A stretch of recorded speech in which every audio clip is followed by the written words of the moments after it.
who's not on the platform but will be in seconds, to talk about TTIP, which is overarching the EU.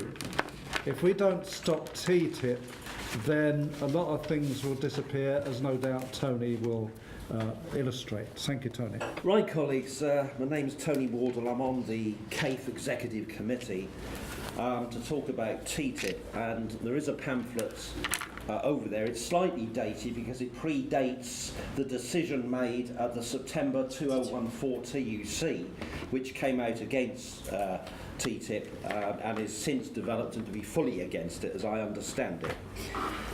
I think to start with, it's as well to remind ourselves as what TTIP is and how it is likely to affect some areas of life in practice if it goes through.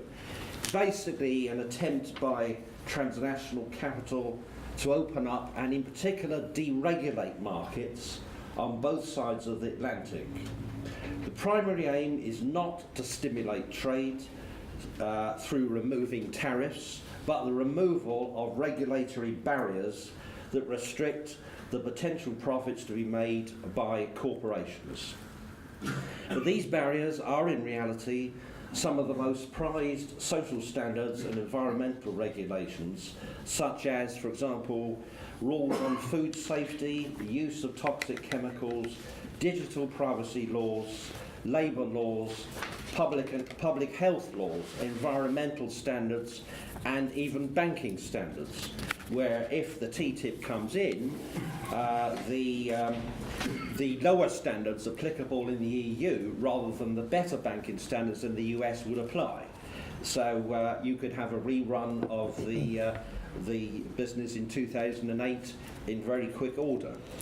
Now, this deregulation, which is a central part of it, is to be enforced by the Investor State Dispute Settlement System, ISDS, where in cases of dispute about future profits between a US company and an individual government in the EU, private tribunals arbitration tribunals would make awards of public money against governments for example, restraint of trade or loss of profits, actual and anticipated. And the extraordinary thing about this plan is that these tribunals would be outside of and above national courts and parliaments and override political decisions that electors and governments make in areas such as to re-regulate the banks, as I've mentioned, to restrict fracking, to stop GM foods, and in Britain in particular to stop if there was a policy to stop the privatisation of the NHS, to renationalise the railways, or to re-regulate energy companies. All of those things because they could endanger profits, could be rendered illegal, and you'd have these awards made by these tribunals meeting in private. So the TTIP, with its ISDS inclusion, basically elevates transnational capital to a status virtually equivalent to that of a sovereign state and threatens the most basic principles of democracy. But ISDS is not completely new, it's just they want to make it US and EU continental wide, but it's being used. For example, the Swedish company Vattenfall is suing the German government for phasing out nuclear power. And I understand that Philip Morris International is suing the Australian government for advocating plain packaging legislation regarding cigarettes.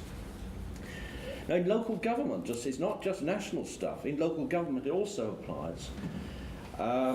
For example, it can affect how local government delivers services, how it regulates activity, how it restricts quality criteria in contracts. For example, you might want to promote social and environmental outcomes.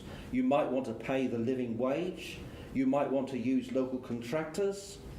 All these things you probably couldn't do because it would be creating new markets in public services and further deregulating. And that has the effect, of course, that government draws back from regulation. for example, of areas of public health, health protection and promotion, monitoring private landlords, which a lot of councils want to do at the moment because of the appalling standards that some private landlords have. And this is all for fear of ISDS claims for compensation for loss of future profits.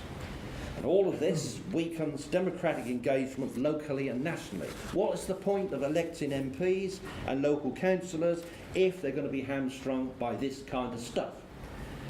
Now, in regard to ISDS, although there's been a great deal of opposition to it, the British government was one of 14 governments that wrote to the EU Commission to keep it unchanged. But the EU, because of opposition here and elsewhere, has come up with what appears to be a compromise of a transparent arbitration system with so-called open courts and so-called openly appointed judges.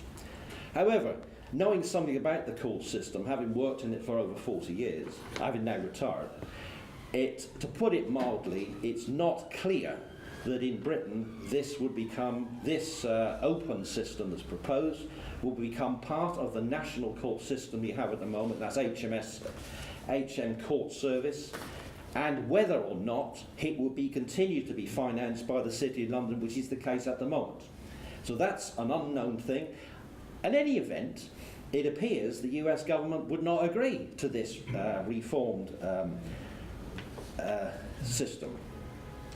Meanwhile, the Canadian-EU trade agreement is much further advanced, and that includes ISDS. So all that US companies have to do is to register in Canada and then use ISDS through the Canadian system. And the TTIP agreement, the US and Asian countries, which includes ISDS, with a limited proviso that companies cannot use it against a state's public health policy, such as restricted smoking. Now, regarding the US Constitution, regarding the EU connection with this, which I think is the key here, the EU has the competence under the treaties to negotiate trade agreements. And the EU freedoms of movement of capital, goods, services and people override national sovereignty and the wishes of voters in individual countries.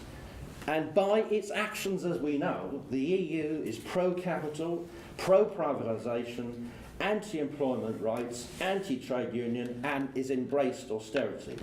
Just look at what the EU has imposed upon Greece.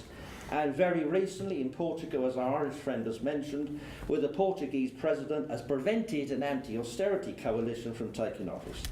And let us not forget, as trade unionists, that the ECG judgments in the Viking and Laval cases, where the right to conduct business trumps the right to collective bargaining and the right to strike to protect a collective agreement. So to summarise, corporate capital acting through the EU and the various EU trade treaties wants to engineer a final takeover of public services, to put an end to meaningful regulation, and to render democracy and accountability both meaningless and irreversible. I submit to you the only way out is to leave the EU and in so doing restore the right to self-determination of nation-states in defence of national democracy and economic and political sovereignty. Thank you.